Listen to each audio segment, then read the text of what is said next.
YouTube channel unique Jharkhand in the earliest cities subscribe जरूर करें।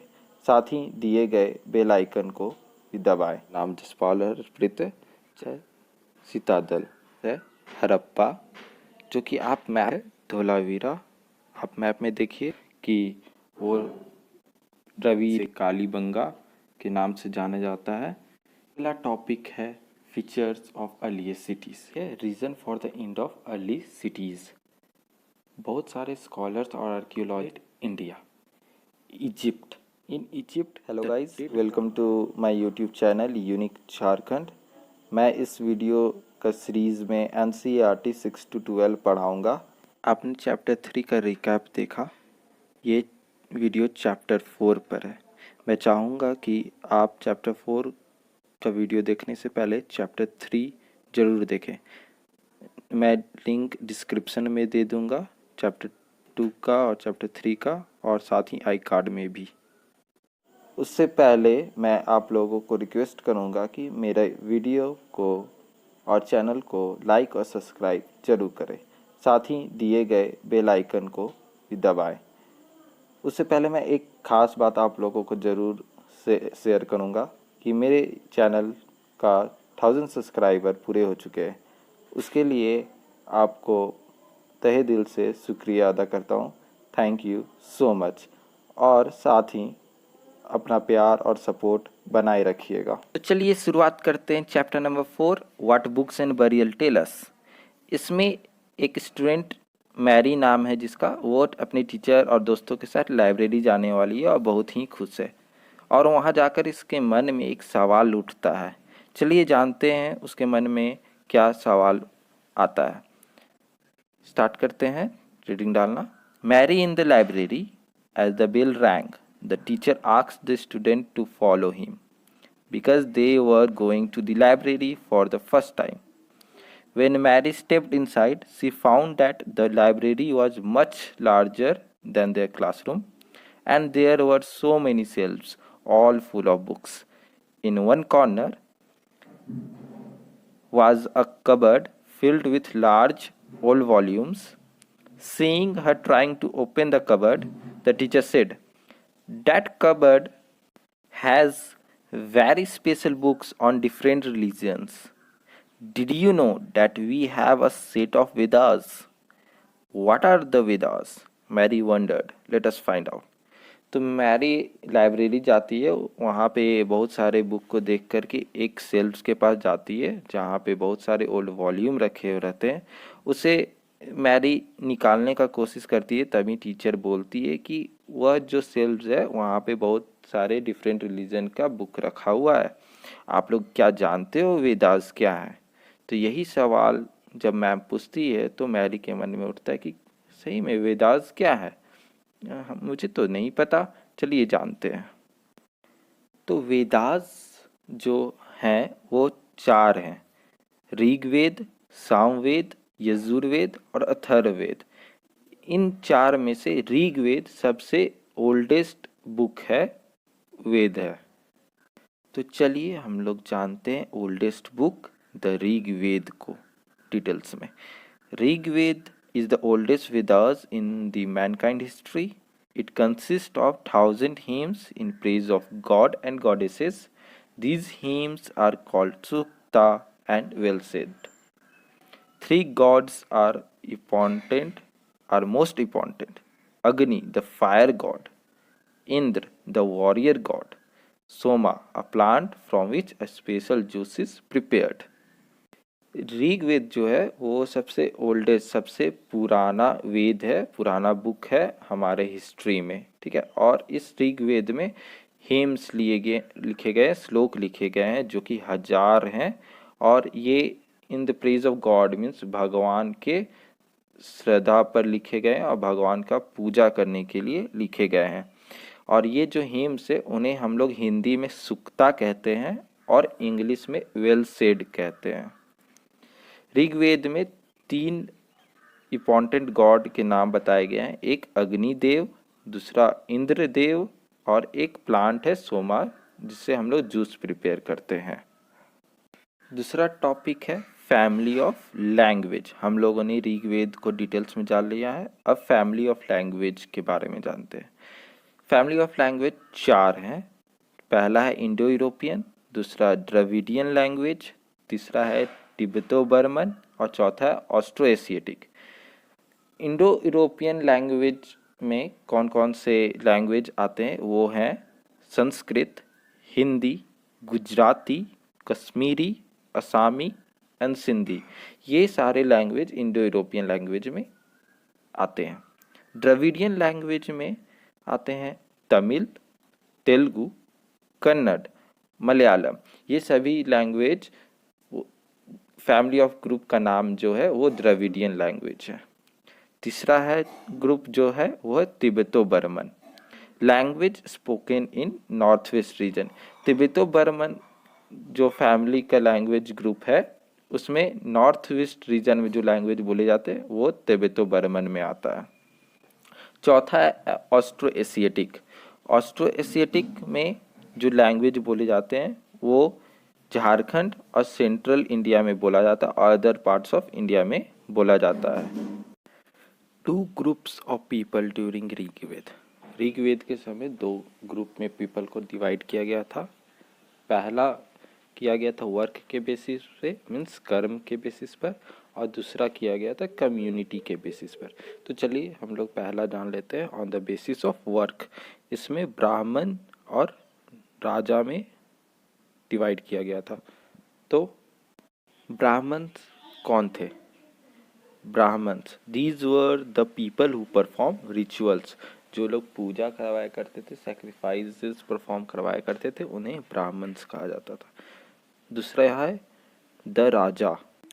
दे were the king different from what we know as they don't collect taxes nor capture capital. They had no आर्मीज।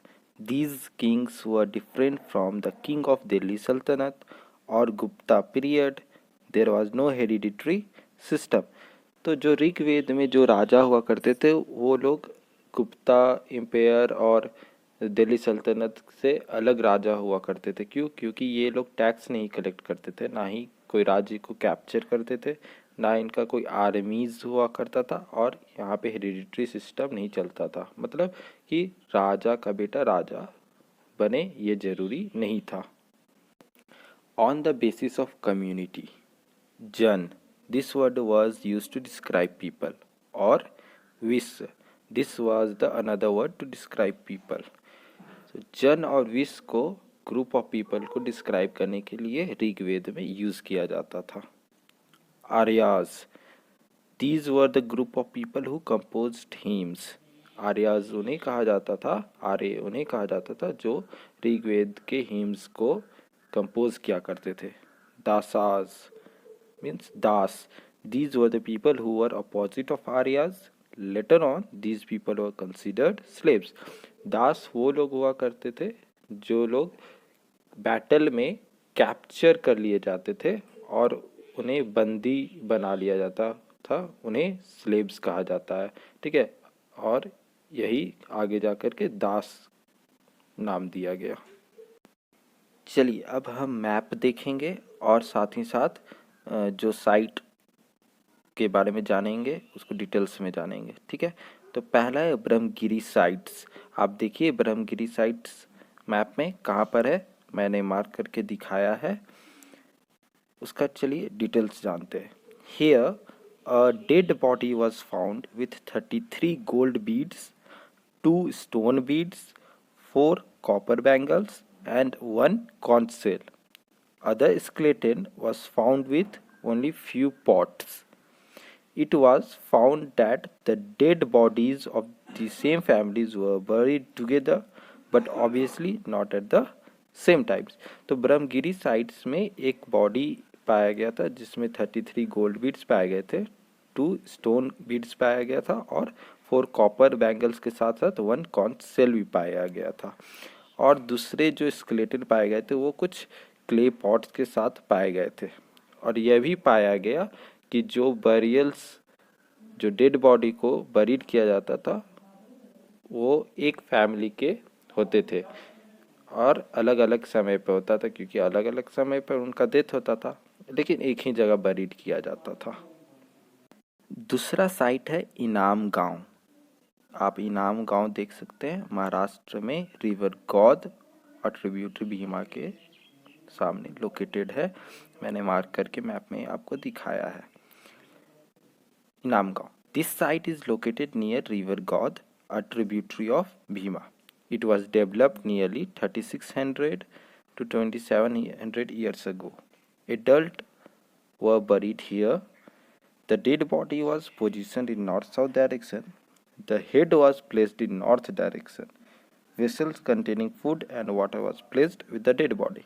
तो इनाम गांव में जो burial sites पाए गए, वहाँ पर एडल्ट्स को बरी किया जाता था और जो बॉडी को प्लेस किया जाता था वो नॉर्थ साउथ डायरेक्शन में, जिसमें कि सर जो है नॉर्थ डायरेक्शन में होता था। बरी करने के साथ साथ वेसल्स में फूड जैसे कि ग्रेन्स और वाटर पानी उनके साथ बरी किया जाता था। One man was found buried in a large four-legged clay jar in the courtyard of a five-roomed house, one of the largest houses at the site, in the center of the settlement. This house also had a granary. The body was placed in a cross-legged position. एक dead body को एक बड़े से room में, जो इसमें 5 room house था, उसमें बरी किया गया था। ठीक है, और वो इनाम गांव का सबसे बड़ा हाउस था जो कि उस साइड के सेंटर में था। ठीक है, और जो बॉडी था वो नॉर्थ साउथ डायरेक्शन में क्रॉस लेग पोजीशन में रखा गया था। ठीक है, और उस घर में ग्रैनरी भी था। चलो अब हम लोग देखेंगे ऑक्यूपेशन एट इनाम गांव। इनाम गांव में क्या क्या ऑक्यूपेशन लोग करते थे, काम क्या करते थे। Wheat, barley, rice, pulses, millet, peas and sesame were grown. ये सभी क्रॉप्स उगाए जाते थे इनाम गांव में।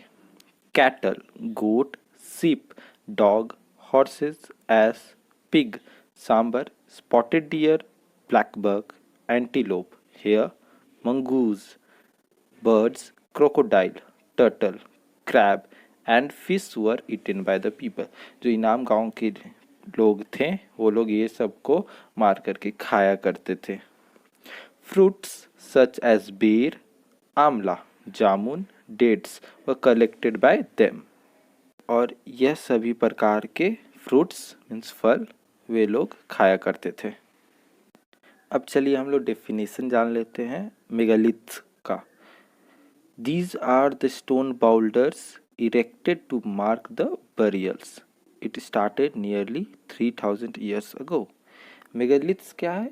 ये सब स्टोन बाउल्डर हो सकते हैं। आप पीछे बैकग्राउंड में इमेज देख सकते हैं, गोल गोल बड़े बड़े पत्थर रखे जाते थे, कहीं कहीं रेक्टेंगुलर पत्थर भी यूज़ किए जाते थे।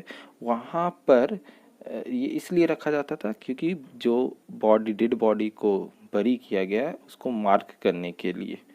ठीक है, और ये 3000 पहले ये प्रथा शुरू हुई थी। The dead were buried with distinctive pots which are called black and red were pottery tools and weapons were also found. Skeleton of horses, horse equipment and ornaments of stone and golds. ये सभी चीज़ें एक dead body के साथ बरी किया जाता था और यही सब वहाँ पर पाया गया था। चलिए अब हम लोग कुछ और बातें जान लेते हैं। Wealth capture in battle was given to priest, soldiers and rest were distributed among people. जो बैटल में, जो लड़ाई में वेल्थ कैप्चर किया जाता था वो पंडित लोगों को, सोल्जर्स मीन्स जवानों को, और जो बच गया वेल्थ वो पीपल मीन्स जनसमूह में बांट दिया जाता था। Wealth was used for yajna and to perform sacrifices. Ghee, grains and sometimes animals were offered to the god. जो वेल्थ बैटल्स में पाया जाता था वो यज्ञ में और सैक्रिफाइस करने के लिए यूज़ किया जाता था। सेक्रीफाइस में घी, ग्रेन्स और कभी कभी एनिमल्स भी ऑफर्ड किए जाते थे गॉड को। During Rigveda there was no regular army but people discuss on the matter of peace and war. They choose their own leader. Rigveda के समय आर्मीज तो नहीं हुआ करते थे, लेकिन लोग शांति और लड़ाई के बारे में जरूर बात किया करते थे, और साथ ही वो लोग अपना लीडर खुद ही चूज किया करते थे। चरका wrote Charka Samhita about 2000 years ago. It was a book written on medicine. Charka counted 360 bones in human body including teeth, cartilage and joints. एक चरका एक ऑथर है जो चरका संहिता लिखे थे। चरका संहिता बुक जो है वो मेडिसिन पर लिखा गया है 2000 साल पहले जो लिखा गया था।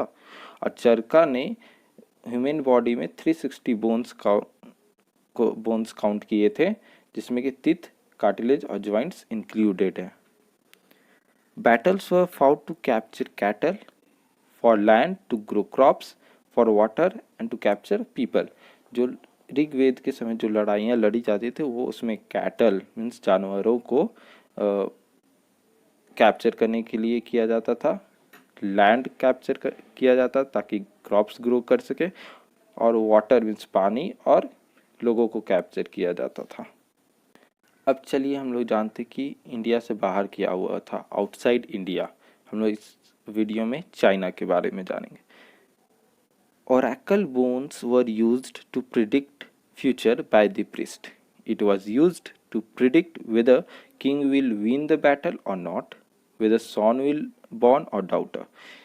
ये ओरेकल बोन्स जो है वो फ्यूचर को प्रिडिक्ट करने के लिए यूज़ किया जाता था। चाइनीज़ के पंडित लोग यूज़ करते थे। किंग लोग जब भी यज्ञ करवाते थे, हवन करवाते थे, तो इन बोन पर लिखते थे और पता करते थे कि वो लोग बैटल को जीतेंगे या नहीं, उनके घर बेटा होगा या बेटी होगी। ये सभी प्रिडिक्ट करने के लिए वो लोग ओरेकल बोन्स का यूज़ करते थे। End of chapter 4. What books and burial tell us. Please guys subscribe, like, comment and share. Thanks for watching this video. Have a nice day. Continue watching my next video. Please.